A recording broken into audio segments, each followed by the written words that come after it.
আসসালামু আলাইকুম। ফাজাইলে জিকির হইতে পড়া হইতেছে।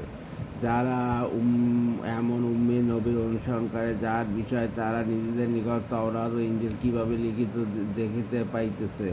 তাওরাত গ্রন্থে হুজুর পাক সাল্লাল্লাহু আলাইহি ওয়াসাল্লাম গুনাহের মধ্যে ইহা উল্লেখ আছে যে তার উম্মতগণ বেশি বেশি করে আল্লাহর প্রশংসা করিবে।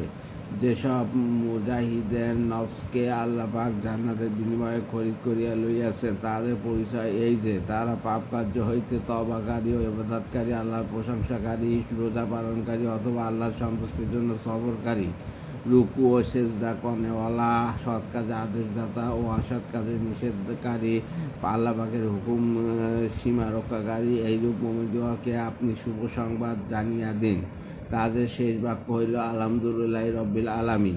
সমস্ত প্রশংসা ওই আল্লাহর জন্য, যিনি বৃদ্ধকালে আমাকে ইসমাইল ও ইসহাককে দান করিয়াছেন। সমস্ত প্রশংসা আল্লাহর জন্য, বরং তাদের অধিকাংশ লোকেই বুঝে না। আল্লাহ।